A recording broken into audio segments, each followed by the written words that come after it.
Rasulullah telah mewajibkan membayar zakat fitrah, ya. Jadi kepada orang-orang miskin diberikan jumlahnya sa'an min tamar atau sa'an min sya'ir, satu sa' tamar atau satu sa' gandum, ala kulli hurrin, baik orang merdeka atau abdin ataupun yang budak, zakarin atau unsa, laki-laki atau perempuan, minal muslimin. Saya kaya Pak, saya kaya, saya bukti kaya dong nak HP, ya, saya ada HP ni, ya, saya punya rumah, ya. Diantar zakat setiap tahun kerana kami ada balai ngaji, ya, diantar zakat tiap tahun. Kemudian dianggap ini ustaz dengku layak fi sabilillah. Saya tolak, tiap tahun saya tolak, saya tolak, tak pernah saya ambil zakat, karena jangan memiskin-miskinkan diri dalam urusan zakat, karena seharusnya uang kita cari orang miskin, kan tak bergasin-gasin roh. Tolak zakat Pak, jangan terima. Assalamualaikum warahmatullahi wabarakatuh. Banyak sekali pertanyaan jamaah, Ustadz kasih kami channel untuk kajian anak-anak muda. Di antara anak muda berasal dari Aceh, luar biasa, channelnya Maulizul Akbar Nak. Tonton, subscribe, like, share, komen. Assalamualaikum warahmatullahi wabarakatuh.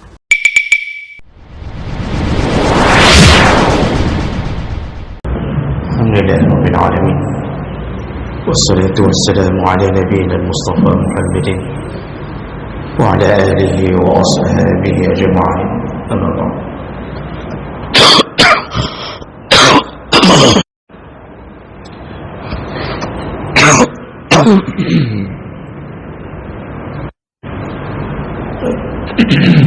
Rabbi shrah li sadri wa yassir li amri wahlul 'uqdatam min lisani yafqahu qawli. Segala puji bagi Allah, kemudian pada Rasulullah, pada keluarga dan sahabat-sahabatnya. Jemaah salat subuh, bapak dan ibu yang Allah muliakan insyaallah. Pada subuh kita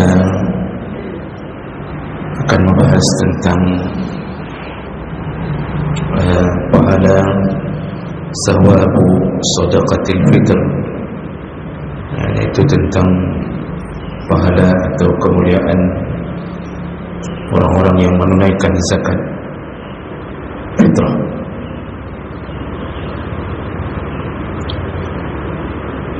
Dan di antara hadisnya yaitu hadis dari Katsir bin Abdullah Al-Muzanni radhiyallahu anhu qala su'ila Rasulullah sallallahu alaihi wasallam an hadhihi al-ayah.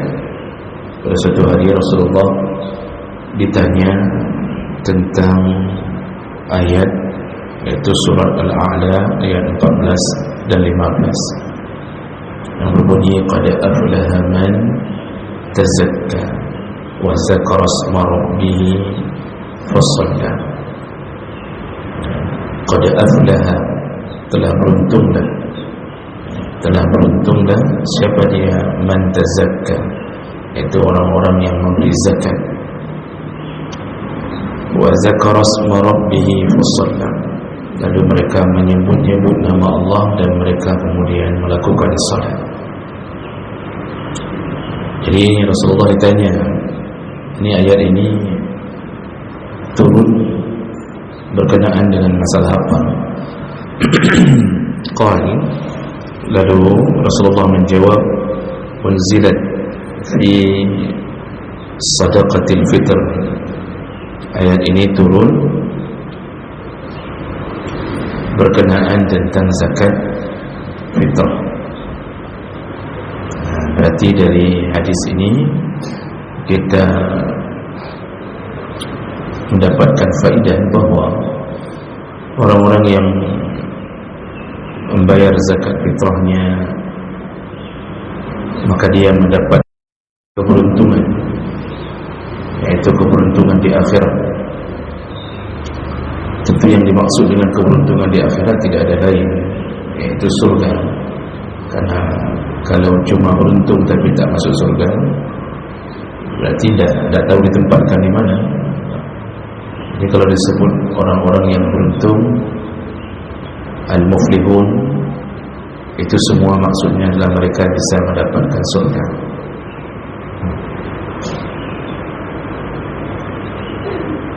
Nah, sedangkan secara umum Allah Subhanahu wa taala itu menyebutkan tentang kemuliaan orang yang membayar zakat, yaitu dengan ayat khuz min amwalihim sadaqatan tutahhiruhum wa tuzakkihim biha wa salli alaihim inna salataka sakanun lahum. Orang-orang yang membayar zakat, maka itu akan mensucikan mereka, yaitu mensucikan dari maksiat atau dari kesalahan-kesalahan, dan juga membersihkan hati mereka. Jadi ini berefek kepada kebaikan seseorang. Nah, Bapak Ibu yang Allah muliakan, dan mengenai tentang tata caranya, tentu kita harus merujuk kepada kitab-kitab fikih yang menyebutkan tentang seputar zakat fitrah. Jadi yang intinya lebih dahulu, Allah Subhanahu wa ta'ala membebankan zakat fitrah itu sebenarnya Allah ingin memberi pelajaran bagi kita bahawa setelah kita dididik selama 30 hari untuk taat kepada Allah melalui puasa, lalu malamnya kita mendirikan solat malam, dan ternyata ujungnya disuruh bayar zakat fitrah. Sebenarnya kalau kita pikir-pikir, kadang-kadang seperti tidak nyambung gitu. Artinya kita disuruh puasa 30 hari, lalu kemudian malam disuruh tegakkan malam-malam Ramadan, tiba-tiba ujungnya disuruh bayar zakat fitrah. Ini yang harus difikirkan, dan itu tidak mungkin tidak nyambung. Artinya kita berfikir kenapa begitu. Nah, yang perlu kita renungkan bahawa Allah sengaja membuat kita merasa lapar atau terbiasa dengan lapar selama sebulan agar muncul sifat iba, kasih sayang kepada sesama mukmin yang mungkin mereka akan melanjutkan lapar mereka setelah Ramadan, sedangkan kita hanya lapar di dalam Ramadan, dan bisa jadi mereka akan lapar sepanjang tahun. Maka Allah suruh hasilkan pendidikan Ramadan itu dengan memberi makan.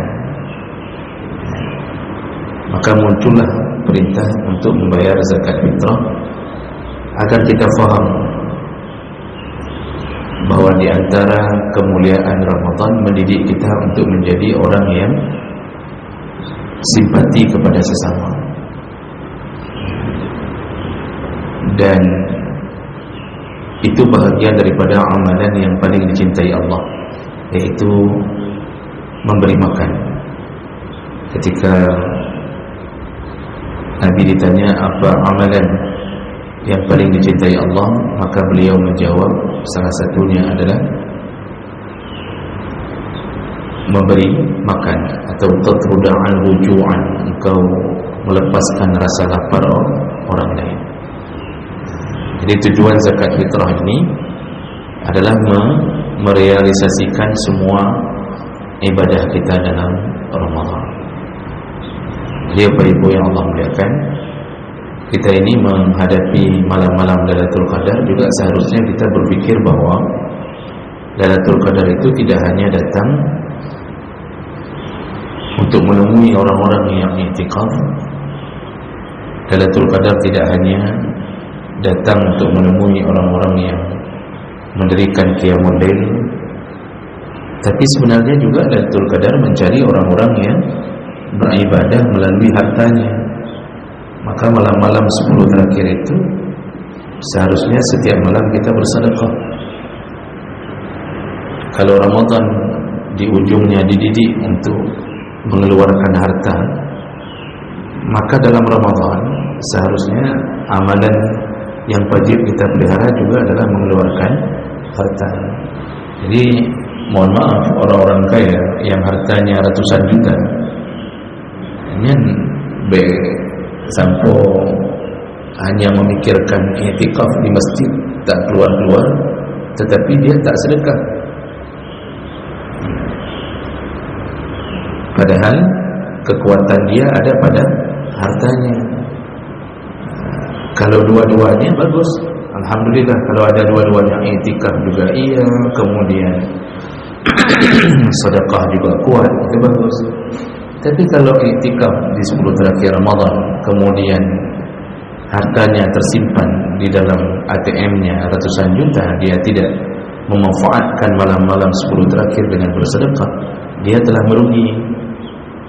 Makanya di mana-mana saya mengatakan, kalau kita faham inti Ramadan ternyata ujungnya disuruh bayar zakat fitrah, berarti ada hubungan antara perintah Allah menahan diri dalam Ramadan, kemudian untuk membuat sebuah kesimpulan Ramadan itu berhubungan erat dengan memberi makan.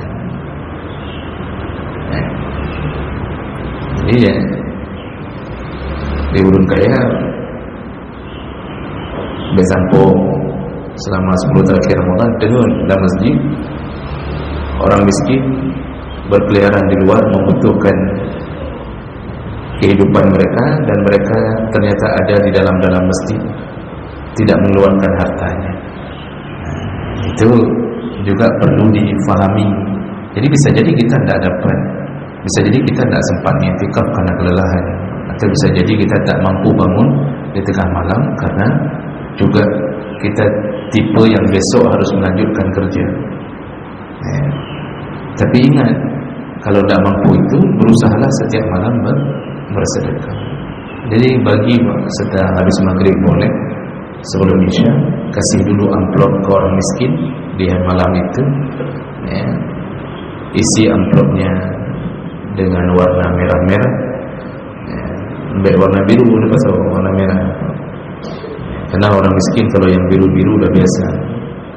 Buat dia merasa benar-benar bersyukur dengan keberadaan kita di samping-samping mereka tiap malam itu. InsyaAllah kalau tiap malam dipastikan, selama kita tidak memposting di Facebook, selama kita tidak memamerkan sedekah kita, InsyaAllah tidak ada kemungkinan untuk dibatalkan pahala sedekahnya. Dan satu malam di antara malam-malam kita sedekah, kalau dapat Lailatul Qadar, maka kita telah dicatat pahala seperti bersedekah selama 1000 bulan. Berarti bayangkan, berarti sedekah kita yang jumlahnya 100.000 itu sama seperti bersedekah selama 83 tahun 4 bulan. Ini yang orang banyak lupakan. Jadi yang terbayang sang Lailatul Qadar hanya untuk mereka yang melakukan qiyamul lail, padahal amalan yang paling dicintai Allah adalah menolong orang. Jadi dari 4 amalan yang disebut Nabi ketika ditanya mana yang paling dicintai, tidak satu pun Nabi menyebutkan amalan pribadi, tapi semuanya berhubungan dengan sosial. Makanya di ujung Ramadan ternyata yang disuruh fikirkan juga sosial. Kita kalau kita buat ujian untuk orang, yang kita lihat kan di ujungnya dia jadi apa. Ini kita sudah buat ujian untuk anak-anak kita, buat ujian Al-Quran, buat ujian baca kitab. Yang kita inginkan di ujung apa? Anak ini jadi apa? Sudah 6 tahun di pesantren, anak ini jadi apa? Kan itu yang kita inginkan. Kan bukan hanya sekedar bisa baca kitab yang kita inginkan. Maka orang akan mengatakan apa? Anak beliau 6 tahun di daya, alhamdulillah kok ke cukup baik sudah orangnya, dengan orang tua baik, ya, dengan adik-adiknya sudah baik. Kan itu yang kita angan-angankan. Bapak pernah dengar ada orang yang mengatakan bahwa anak saya 6 tahun di pesantren, ya, cukup pintar baca kitab, tapi paling minta maaf. Ada yang pernah dengar bangga, ya, pernah dengar ada orang tua bangga, alhamdulillah anak saya cukup pintar bahasa Arab, cukup pintar baca kitab, hafal Quran pun luar biasa, tapi paling hana mubah, palisnya tidak berubah, sama adik-adiknya tidak baik. Ada dibangga-banggakan kalimat itu? Tidak. Yang dibanggakan apa? Perubahan sifat. Makanya di ujung menjadi penentu. Di ujung itu menjadi penentu. Maka penentu Ramadan salah satu adalah ujungnya zakat fitrah, menolong sesama. Kalau habis Ramadan belum timbul sifat menolong sesama, itu jadi tanda tanya, Ramadan kita makbul apa enggak nih? Ya. Sudah 30 tahun Ramadan, Pak. Yang create tetap lagi third. Ya, pelit seperti biasa, itu terjemahnya. Ya. Jadi tidak berubah, sifat hati ini tidak berubah, padahal sudah dididik untuk merasakan penderitaan orang. Jadi kalau begitu, efeknya kuat sekali antara zakat fitrah dengan pertolongan kepada orang. Makanya melalui ayat tadi Allah mengatakan qad aflaha man tazakka. Beruntunglah orang-orang yang berzakat. Jadi ini ada keberuntungan mereka yang membayar zakat fitrah karena mereka bisa merasakan apa yang diinginkan oleh Allah setelah Ramadan. Baik, berikutnya perkara-perkara penting sedikit yang perlu kita bahas seputar zakat fitrah. Ini kita tidak lama, 10 menit lagi sudah selesai, karena saya faham ini malam-malam kita banyak itikaf dan saya lihat bapak pun tercampak-campak di dinding. Ya, untung tidak tercampak di karpet, masih di dinding. Itu dimaklumi itu, karena tadi malam ada yang tidak tidur, makanya saya tidak berlama. Nah, kalau saya berlama, saya pun bentar lagi tergelibat ini. Ini antara radio dan hanci. Jadi Bapak-Ibu yang Allah muliakan, zakat fitrah itu dimulai kewajibannya itu semenjak dibebankan Ramadan, yaitu 2 Hijriah, tahun kedua Nabi hijrah ke Madinah. Setelah diwajibkan kutiba alaikumus shiyam, langsung turun perintah untuk melakukan zakat fitrah. Makanya Nabi SAW dalam hadis riwayat Bukhari Muslim dari Ibnu Umar menyebutkan anna Rasulullah SAW farada zakat al-fitri min Ramadan 'ala an-nas. Rasulullah telah mewajibkan membayar zakat fitrah. Ya, jadi kepada orang-orang miskin diberikan jumlahnya sa'an min tamar atau sa'an min sya'ir. 1 sa' tamar atau 1 sa' gandum ala kulli hurrin, baik orang merdeka atau abdin ataupun yang budak, zakarin atau unsa, laki-laki atau perempuan, minal muslimin, dari kalangan kaum muslimin, wajib membayar zakat fitrah. Syaratnya ada 2. Syaratnya ada 3. Syarat membayar zakat fitrah ketiga. Yang pertama harus orang Islam, maka orang kafir tidak ada kewajiban. Kalaupun dia memberi, itu bukan zakat fitrah. Kemudian yang kedua, zakat fitrah itu wajibnya dimulai dari ghurubus syams, mulai dari terbenam matahari sampai terbenam zakat fitrah itu dimulai dari terbenam matahari di akhir Ramadan. Itu kewajibannya. Di situ waktu wajibnya. Jadi begitu terbenam matahari, pas kita mulai salat maghrib lalu takbir hari raya, maka disitulah berlaku kewajiban untuk membayar zakat fitrah. Dan kemudian syarat ketiga, yaitu orang yang membayar zakat fitrah ayyujad ladaihi fadlu minal mal, dia punya harta yang lebih. Mana ukurannya harta lebih? Yaitu yazidu ala qutihi wa quti ayalihi fi yaumil 'id wa lailatih, yaitu yang dimaksud orang yang punya harta lebih untuk membayar zakat fitrah adalah orang-orang yang masih menyisakan makan atau masih mempunyai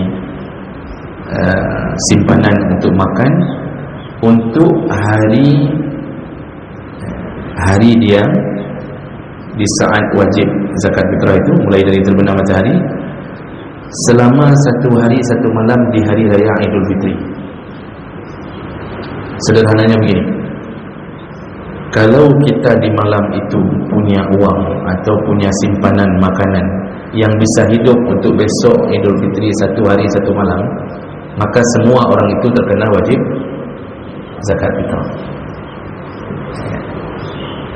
Jadi misal kita punya di kulkas masih tersisa ikan untuk makan besok 1 hari, masih tersisa beras untuk makan besok. Jadi 1 hari di Idul Fitri itu, 1 hari itu kita yakin kita masih bisa hidup dengan harta kita. Semua orang yang tipe begitu itu wajib membayar zakat fitrah. Maka kalau itu ukurannya, ini yang saya bawa kitab mazhab Syafi'i, itu fiqhul manhaji ala mazhab Syafi'i. Kalau begitu ukurannya, itu orang-orang miskin itu tidak semuanya menjadi mustahik zakat, tapi ada kemungkinan besar mereka pun menjadi muzaki, orang yang berzakat. Karena rata-rata urang dino yang gasin tak sampai dia hitung dirinya besok nak makan sehari semalam, tidak ada, jarang sekali kita temukan. Pengemis-pengemis itu kena zakat semua itu. Tiwaro terdu mempelu, masih bisa hidup untuk Idul Fitri dia itu. Makan mungkin ada celengan, kena zakat malu ya. Cuma karena mindset kita, mindset pengemis, makanya kadang-kadang yang sudah layak bayar zakat pun nak mau bayar zakat, dia hanya ingin dibayarkan zakat untuknya.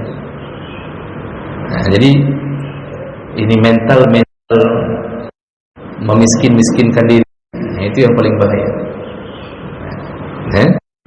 Jadi ukuran orang wajib bayar zakat fitrah, dia masih punya harta yang bisa hidup sampai hari raya Idul Fitri yang pertama, sehari semalam itu sampai maghrib besoknya, dari maghrib malam hari raya sampai maghrib berikutnya, dia masih yakin dia masih bisa hidup. Mereka semua terkena kewajiban zakat fitrah. Jadi jangan merasa menjadi mustahik penerima zakat, padahal dia juga harus memberi zakat. Dan berikutnya, siapa saja yang wajib mengeluarkannya? Yang pertama ya tentu orang-orang yang tadi mencukupi syarat tadi, dan dia menanggung dirinya, wa amman tulzimuhu nafaqatuhu, dan orang-orang yang wajib dia tanggung nafkahnya, ka usuli, baik ke atas, wa furu'ihi atau ke bawah, wa zaujatihi atau ke samping, yaitu istrinya. Jadi siapapun yang wajib kita tanggung nafkah, wajib kita berikan, kita tanggung juga, bukan berikan, wajib kita tanggung juga zakat fitrahnya. Jadi kalau seorang ayah wajib tanggung zakat fitrah untuk anak yang ditanggungnya selama anak itu belum baligh. Kalau sudah balik, dilihat keadaan. Kalau belum mampu untuk menghidupi dirinya, maka si ayah tetap wajib bayarkan zakat fitrah. Kalau anak yang sudah balik sudah mampu menghidupi dirinya, walaupun cuma dengan membuka toko pulsa atau punya bengkel sepeda, tapi karena penghasilan, maka si balik itu dia tanggung zakatnya sendiri. Jadi kita ini misal punya anak kuliah S3 apa, tapi hanapeng kan agak mengenai baju juga kan, kuliah S3 tapi hanapeng, begitu datang kewajiban zakat fitrah telefon, saya tidak ada uangnya kak S saya hanapeng loh, dan umur kapok belum, sudah 40 tahun, itu tetap wajib ditanggung oleh ayahnya. Kalau betul-betul dia tidak punya penghasilan, pekerjaan tidak punya, semua tidak punya. Karena kita hari ini kan hidup kita agak lumayan manja. Masa Nabi balik itu sudah punya kegiatan sendiri, Pak. Sekarang sampai S2, S3 kadang-kadang masih ditanggung oleh ayah. Nah, jadi intinya seseorang wajib menanggung dirinya, orang yang ditanggung jawab nafkahnya, anaknya, orang tuanya wajib diberikan zakat fitrah. Kalau orang tuanya miskin, maka si anak ini wajib menanggung zakat orang tuanya. Kalau istri juga begitu. Oh, ada 4 istri, 4-4-nya wajib menanggung. Oh, masalah bapak melakukannya diam-diam, ya, membayarnya diam-diam supaya tidak ketahuan, itu terserah saja. Tapi itu pekerjaan berbahaya, karena nanti akan berurusan dengan warisan yang akan kacau balau. Ya, jadi kalau punya istri lebih daripada satu, kasih tahu, jangan ke saya, ke istri pertama, biar nanti diakui anaknya untuk dapat warisan. Dan cukuplah sengketa gara-gara itu hari ini. Dan berikutnya,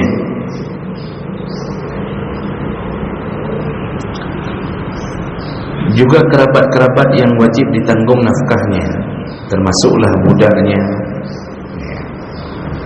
Jadi kalau ada orang-orang yang wajib dia tanggung nafkah, misal adiknya tinggal bersamanya dan adiknya belum punya pekerjaan, tak punya penghasilan, maka adiknya pun termasuk yang dia tanggung. Tapi kalau sudah punya pekerjaan sendiri, tak perlu ditanggung. Baik, berikutnya, ini singkat pada Pak Kanawate katanya. Berikutnya, zakat fitrah itu bentuknya dalam pandangan jumhur ulama selain Hanafi adalah makanan pokok, dan itu satu sok itu 4 mud. Kalau diukur dengan kilogram kita modern, di dalam kitab ini versi secara umum, yaitu 2,4 kilogram secara umum. Tapi di setiap daerah berbeda-beda, Pak. Tapi ukurannya kira-kira tidak jauh dari itu. Makanya di Aceh sudah difatwakan setelah dihitung, bahwa kita wajib bayar zakat fitrah antara 2,7 sampai 2,8 kilogram per jiwa. Itu menurut jumhur ulama, wajib dengan makanan pokok. Sedangkan yang mau bayar dengan uang dibolehkan menurut versi mazhab Hanafi. Tapi kursnya berbeda, kursnya lebih mahal. Karena kalau menurut mazhab Hanafi, kursnya yaitu 3,7 atau 3,8 kilogram. Jadi kalau mau bayar dengan uang, harus diuangkan, harus dibayar sesuai dengan harga 3,8 kilogram.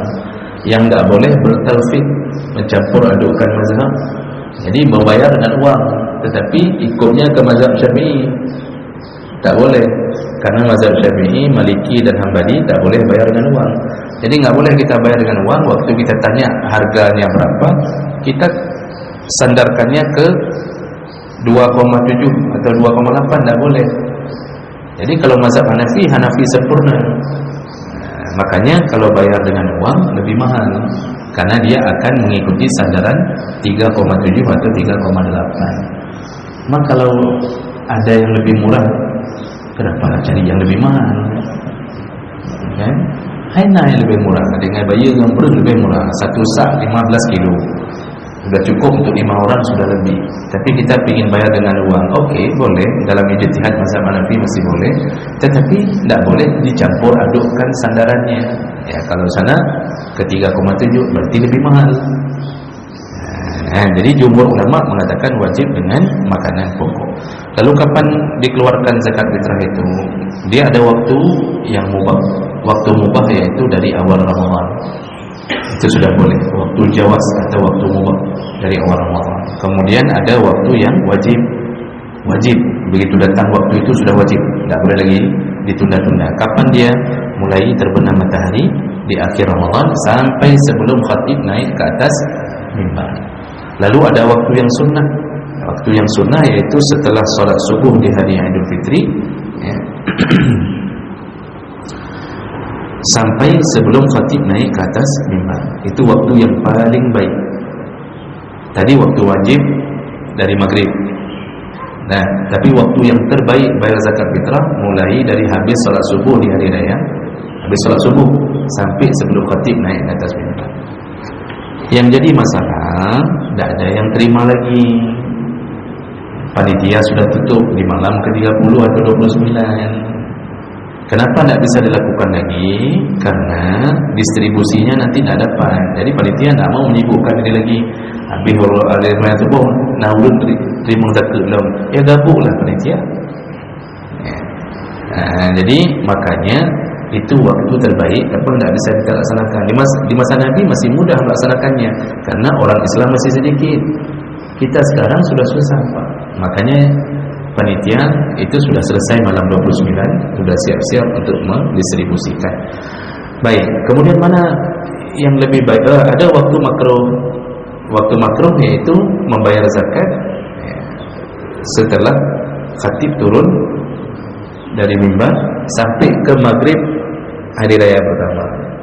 Itu makruh, walaupun masih sah. Ada waktu haram.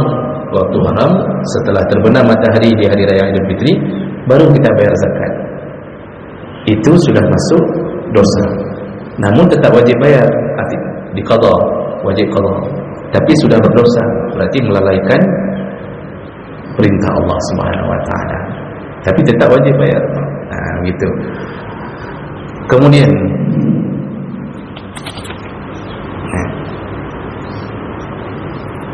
yang perlu diperhatikan lagi sedikit lagi adalah hati-hati dalam urusan mendistribusikan zakat fitrah, karena di dalam hukum itu ada orang-orang yang tak boleh menerima zakat. Ini yang paling banyak dilewatkan.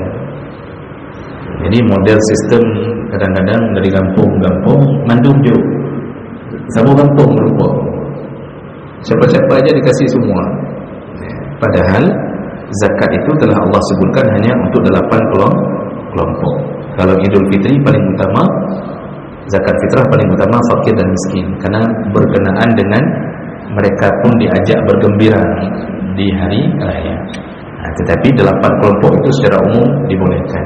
Nah, yang menjadi masalah, ada orang tak peduli tentang ada orang-orang yang haram menerima zakat. Siapa saja, Pak? Saya sebutkan singkat saja, Pak. Ini karena waktunya. Ya. Pertama, turunan Nabi sallallahu alaihi wasallam. Turunan Nabi. Yang maksud turunan Nabi yang mana?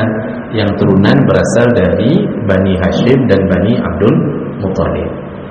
Jadi yang merasa menjadi turunan Nabi, yang seharusnya tidak terima zakat. Seharusnya. Ya, kadang-kadang bukan ada turunan Nabi, zakat tahu aja.